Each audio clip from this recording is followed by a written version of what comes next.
तो इस वक्त हम कैसे कह सकते हैं कि वो अच्छी स्कीम है या नहीं। लेकिन जो लोग इसके खिलाफ हैं सर, वो कहते हैं कि ये ऐसे लगता है कि सेना जैसी एक इम्पोर्टेंट विंग में सरकार ने कोई एम्प्लॉयमेंट स्कीम लगा दी है। पेंशन बचाने के लिए, पैसा बचाने के लिए, बजट बचाने के लिए ये स्कीम लाई गई है। इसीलिए मैंने इसके इतिहास के बारे में कहा कि पहले भी तो पेंशन नहीं होता था, तो अब भी नहीं है, तो फ़र्क क्या है। जय हिंद, नमस्कार। अग्निपथ योजना को लेकर एक बार फिर से सियासी गलियारों में चर्चा तेज होने लगी है। आने वाले कुछ महीनों में देश में 4 राज्यों में विधानसभा चुनाव होने हैं, तो इन राज्यों के नतीजों को अग्निपथ योजना से पूरी तरह जोड़कर देखा जा रहा है।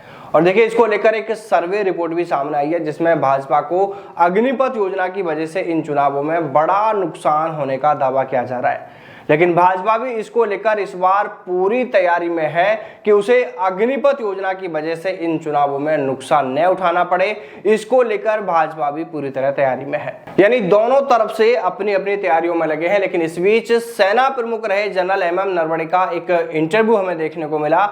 हालांकि यह वीडियो 10 दिन पुराना है। सेना प्रमुख रहे जनरल एमएम नरवणे के साथ न्यूज तक ने एक इंटरव्यू किया है जिसमें उनकी किताब फॉर स्टार्स ऑफ डेस्टिनी, जिसमें जनरल एमएम नरवणे ने अग्निपथ योजना और चीन के साथ हुए खूनी संघर्ष की उस घटना के बारे में बहुत कुछ लिखा है। उस पर इस इंटरव्यू में उनके साथ में बातचीत की गई।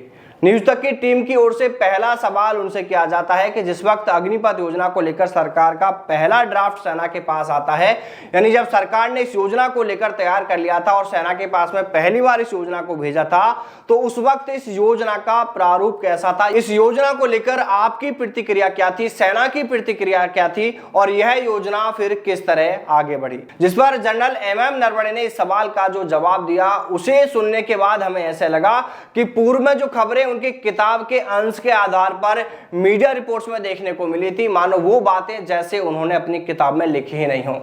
पीटीआई की ओर से उनकी किताब के जो कुछ अंश बाहर आए थे जिसमें अग्निपथ योजना को लेकर बहुत बड़ा खुलासा किया गया था, जिसमें लिखा गया था कि अग्निपथ योजना के बारे में जानकर सेना हैरान रह गई थी। यानी जब सरकार ने पहली बार अग्निपथ योजना के बारे में सेना के पास इस ड्राफ्ट को भेजा था, इस योजना को भेजा था, तो उस योजना को देखकर सेना हैरान रह गई थी। यहां तक कि वायुसेना के लिए तो यह बहुत चौंकाने वाली बात थी। ये बात एमएम जनरल नरवणे की उस किताब के अंश के आधार पर मीडिया में कही गई थी। लेकिन जब इस इंटरव्यू में इसी बात को लेकर ऐसा ही सवाल किया गया तो जनरल साहब का जवाब इसके बिल्कुल ही अलग था। उन्होंने एक बार भी यह नहीं कहा कि जब सेना के पास यह योजना आई तो सेना चौंक गई थी। उन्होंने एक बार भी यह नहीं कहा कि यह योजना सेना की योजना नहीं थी। सेना की योजना तो टीओडी यानी टूर ऑफ ड्यूटी के नाम से थी, जिसमें 75% को रिटर्न करने का नियम था। 75% को एक समय के बाद परमानेंट किया जाना था। उसके नियम कायदे अलग ही थे।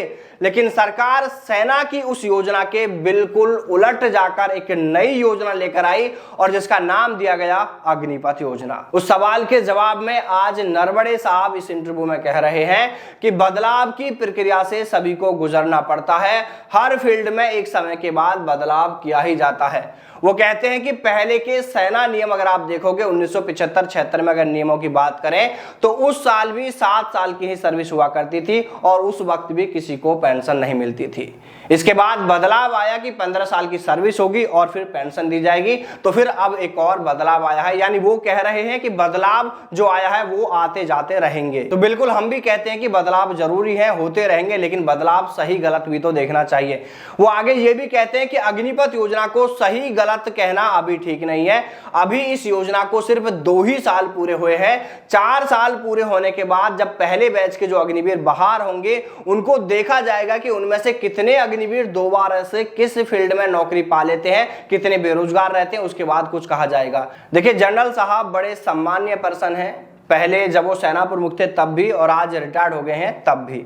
लेकिन जिस तरह की बातें वो अब इस योजना को लेकर बोल रहे हैं, वो बातें उनके द्वारा किताब में लिखी गई बातों से कहीं दूर दूर तक भी मैच नहीं करती हैं। देखिए, या तो पीटीआई की ओर से, मीडिया रिपोर्ट्स की ओर से जो उनकी किताब को लेकर जो बातें छापी गई थी, जो बातें उनकी किताब को लेकर कही गई थी, या तो वो रिपोर्ट ही पूरी तरह गलत है कि उन्होंने ऐसा कुछ लिखा ही नहीं था, या फिर जनरल साहब जो आज अपनी बातों में बता रहे हैं उससे फिर ऐसा लगता है कि शायद जनरल साहब अपनी बातों से पूरी तरह से बदल रहे हैं। उनकी बातों से ऐसा लगता है कि जैसे वो अब इस योजना का सपोर्ट कर रहे हैं, वो इस योजना को अच्छा बता रहे हैं। चलिए, जो बात वो कह रहे हैं कि 4 साल पूरे तो होने दो, उसके बाद ही पता चलेगा कि ये योजना कितनी सफल हो पाती है, तो चलिए इस बात पर हम सहमति देते हैं। लेकिन क्या आपको अग्निपथ योजना की दूसरी कमियां नजर नहीं आई जनरल साहब? आपने इस योजना की कमियों पर एक बार भी बात नहीं की। आपने क्यों नहीं कहा कि अग्निपथ योजना लागू कर सैनिकों के बीच में एक भेदभाव की बड़ी खाई खोदकर रख दी गई है? आपने क्यों नहीं कहा कि एक अग्निवीर और एक परमानेंट सैनिक दोनों ही एक जैसी ड्यूटी करते हैं, और अगर ड्यूटी के दौरान दोनों ही वीरगति को प्राप्त हो जाएं तो अग्निवीर के परिवार को कोई पेंशन नहीं दी जाती है, और ना ही कई और ऐसे लाभ दिए जाते हैं अग्निवीर के परिवार को जो एक परमानेंट सैनिक के वीरगति को प्राप्त होने पर उनके परिवार को दिए जाते हैं। परमानेंट सैनिक के वीरगति को प्राप्त होने पर उनके परिवार को पेंशन दी जाती है। आपने जनरल साहब क्यों नहीं कहा कि जब अग्निवीर और एक परमानेंट सैनिक एक जैसी ड्यूटी कर रहे हैं तो फिर अग्निवीरों को साल में सिर्फ 30 दिन की छुट्टियां, और जबकि परमानेंट सैनिक को साल में 90 दिन की छुट्टियां? जनरल साहब, आपने क्यों नहीं कहा कि जब ड्यूटी एक जैसी है तो कई तरह की सुविधाएं जो एक परमानेंट सैनिक को तो मिलती है लेकिन अग्निवीर को क्यों नहीं मिलती हैं? आपने क्यों इन मुद्दों पर बात नहीं की?